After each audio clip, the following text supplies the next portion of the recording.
I'm going to start the meeting now for Marketing 610.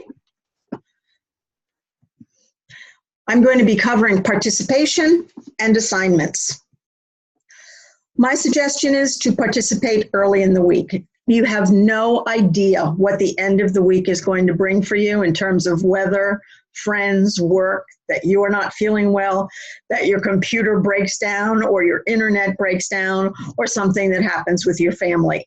If you participate early in the week, that you can avoid the problems of the end of the week. Wanted to share with you what happened this week. If you participate early in the week, you can focus on papers at the end of the week. Now, this was an unusual week because it was a short week. We had no papers due, which was a good thing. And so you could focus on your participation at the end of the week. But 52% of the postings for discussion question 2.1 were posted on Sunday afternoon. 57% of discussion question 2.2 were Sunday afternoon. And there were a total of 90 postings on Sunday afternoon. I logged out about noon, and that was all after 12 o'clock. Be sure you read announcements. They're usually posted on Monday morning. Be sure you read any emails that I send out. And be sure you review the grading rubrics and have them handy as you are writing your papers and doing your participation. So, for participation, use citations and references. It's required for your initial posting and a best practice for your engagement posting. It's really a good idea to use citations and references on all postings. One of the criteria is supporting evidence and insightful conclusions, so you should use them. Avoid Google when you are doing your research, and by that I mean any search engine. Google can quickly get you into purchase paper sites and sources that are not credible or reliable, like blogs. Unless you know who's written the blog, not a good idea to use a blog. Site selling services are not good sources because they're trying to sell you their services. Use the textbook and business journal articles. Don't just report on what you read or give me quotes of what you read. Apply and analyze the information you found. Apply it to the situation that you're talking about, analyzing it by going beyond the obvious. Share insights, develop conclusions, and make sure your responses are substantive. I believe last week I gave you a full definition of substantive in the week 2 announcements. Blogs, Wikipedias, dictionaries, encyclopedias, site selling services, cheat sites are not good sources. Google can quickly get you into a cheat site. If you wouldn't use a source as a basis for a raise or promotion, don't use it for class. Dictionaries and encyclopedias are great sources for elementary and middle school students. Use paragraphs and white space. There are a couple of postings this week that were just like 500 words in one long paragraph, which makes it very difficult to read. If you have opinions or experience with something, support it with sources. It's much better than just stating your opinion. Be sure your citations and references match. The same date has to be on the citation and reference. If you list the reference by the author's name, then the citation also has to be by the author's name. Focus on content. Don't just be conversational in your engagement postings. Go beyond saying, I think, I feel, I believe, I experienced. Use citations and references. Make it academic. Things I'm looking for in substantive: depth and details. Give me more than one sentence. Examples and explanations. Insights and information. Developing insights is part of the rubric. Compare and contrast things. Application and analysis. Take a situation, apply what you learned, analyze it, go deeper. Show me that you really understand the concept. Textbook. The textbook, the authors are Belch and Belch. Both authors have to be in the citation. If you are using a direct quote, add the page or paragraph number. I've given you the reference for the textbook. List the references alphabetically. Easy. With Belch and Belch, it's the same last name. But if, let's say, the authors were Thomas, Green, and Apple, you would not change the order for your reference because Thomas was first, and that means Thomas contributed the most. It's the first name that's listed that goes in alphabetical order. Be sure citations and references match in the way they're listed. You're using publication dates in the citation and reference, not download dates. And if a publication date is not provided, use N period, D period, and sources without a date may not be your best choices. Initial postings were due this week on Sunday, but that was just for the special short week and holiday week. Initial postings are due on Thursday by 11:59. Engagement postings and other assignments, blogs, are due on Sunday by 11:59. The blog, they're due in modules 2, 3, 5, and 8. If you haven't done 2, please do it as soon as possible. Define the blog area, scroll down past the group discussion area. Follow the directions. Each blog is a little bit different. Use the textbook as a citation and reference on your blog. No engagement replies are required. And use the information on substantive posting as you write your blogs. The focus of discussion board 3 is on celebrity and corporate leader spokespeople. We've all seen them. We know that there are problems and challenges with it. Sometimes celebrities are known for bad behavior, and that can be impactful to a company that's hired them at a lot of money to be a spokesperson. Use 3 examples of a liability in campaigns using a celebrity or corporate leader. Explain the circumstances. Discuss the risks and rewards of celebrity spokespeople. Provide an example of reliable spokespersons. There was a time when people would have told you that the most reliable spokesperson was Bill Cosby. Not anymore. Evaluate the use of celebrities and corporate spokespersons and use citations and references. Make sure that you have your engagement postings done by Sunday and that you use citations and references on those too. Tips for working in a group. Determine how and when the group will meet. How are you going to divide up the work? Determine that each time there's an assignment due. You have to have a first draft. Not each person writes a paper. Each person can write a section of the paper. First draft should be due middle of the week to give you time to comment, to edit, to change, to add. Then you have to have a final approval. If that's done on Sunday afternoon, there's not much time to make any changes or to get everyone to approve it and to submit it. I would suggest that you try to have the group work done by Saturday at the latest, and that way that gives you a chance to look at it again before the submission. Select a team leader to make sure the work gets done. Pulling everything together is not easy. Making sure it flows as one paper is not easy. So it could be that the person responsible for pulling together the assignment for group 3 doesn't have to actually write anything because they're going to be the one who pulls it together. Determine if roles are for this module or for the course. If you have a problem, notify your group immediately. Do not wait until Sunday to tell them, oops, can't do it. Keep your promises. We've all heard of undercommit and overdeliver. Discuss all your skills and abilities so that you can play to somebody's strengths. If somebody's really good at writing, you might want to have them be the person who pulls it together and submits the final draft. Make sure you avoid conflicts. Figure out the best way of working together. Deliver work on time. Make sure if the group says the first draft is done by Wednesday, it's done by Wednesday. Make sure you can fully contribute to the milestone and final submission. Don't submit your paper or your portion on Saturday and then disappear, that you do not evaluate the draft before it goes out and that you approve it. Do quality work. Check your own spelling, grammar, writing, APA. Don't expect others are going to fix your work. Know that your work impacts everyone's grade. Don't assume that somebody is going to correct your errors. Do not submit plagiarized work. That affects the entire group. Avoid dysfunctional team roles. Cheerleader cheers everyone on but doesn't contribute.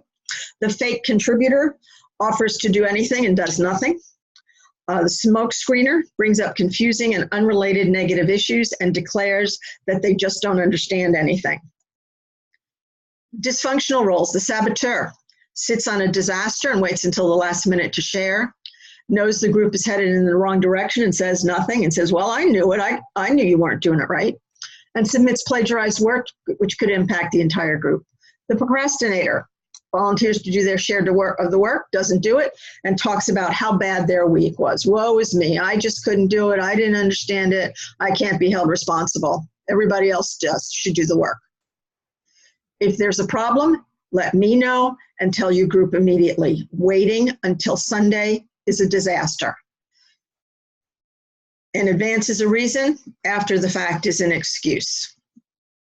Your group project for milestone 1, there's a restaurant scenario. Go to the end of the rubric. I provided the rubric in the announcement for this week. Go to the end of the rubric and there's a whole scenario on Veggie's Restaurant. It is a restaurant that is serving good food. It serves the food quickly. It's a reasonable price. It's part of the Darden chain and it's opening in New Hampshire.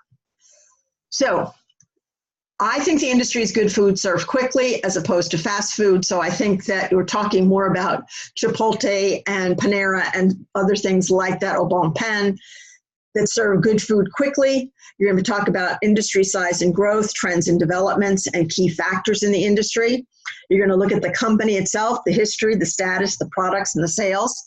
For sources, you're going to look at the industry. You're going to look at the fast food served quickly. You could be looking at Darden restaurants as part of your research. 2 to 4 pages in APA paper and 1 project for the group. So I've taken a shot at APA format.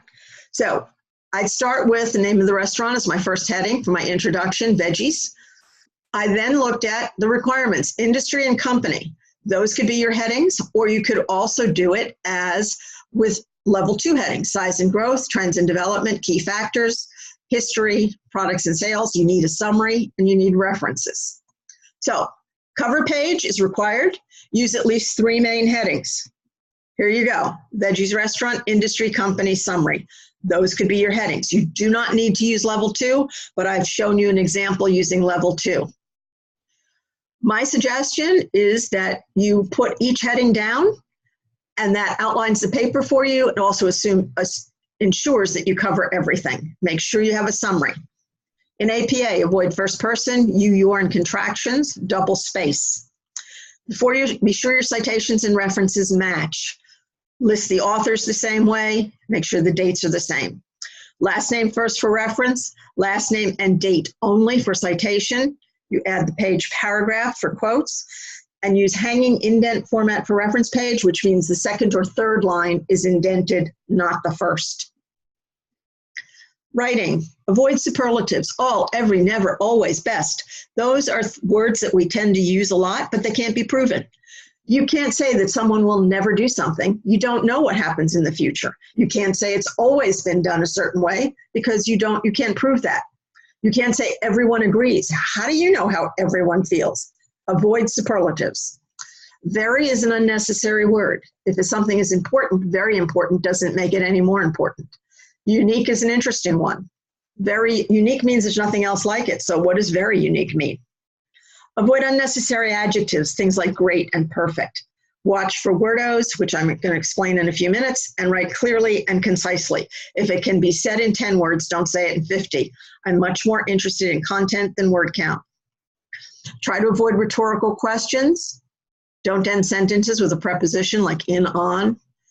Eliminate empty phrases. I'm going to talk more about that in a minute. Do not start sentences with also and use also only once in a paragraph. Avoid cliches and generalities, and I'll explain that also. Wordos. Here's a whole list of wordos. Is this exhaustive? Absolutely not. You wouldn't believe how many mangers work in companies. Then means sequential. Than is a comparison. Ones that I see all the time, there and there, lose and loose. They have different meanings. Sometimes it's underlined in red in Word, but not always. So check your work. Make sure you haven't used any wordos.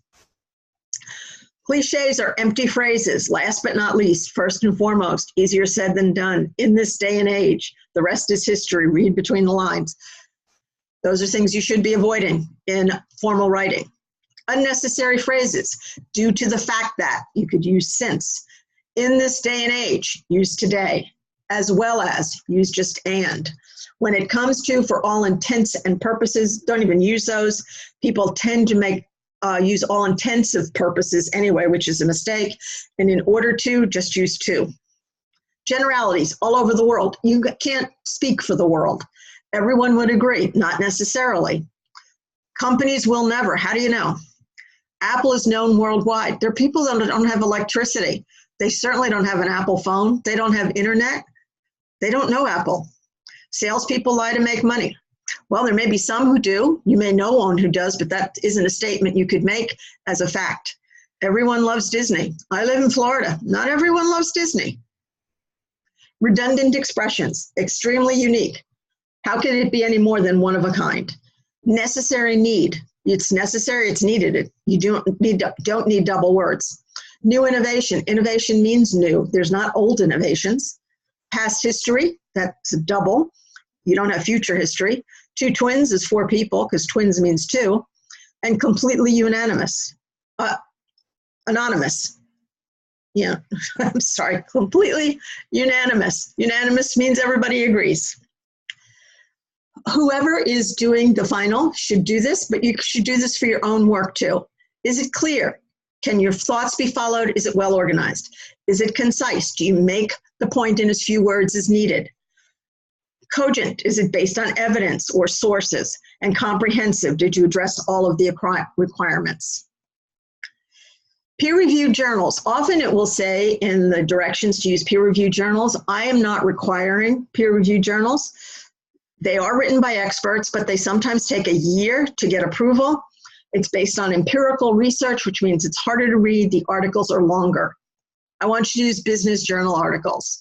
They're easier to read. They're more up to date. They're greater help with papers. They're easily accessible in the SNU library.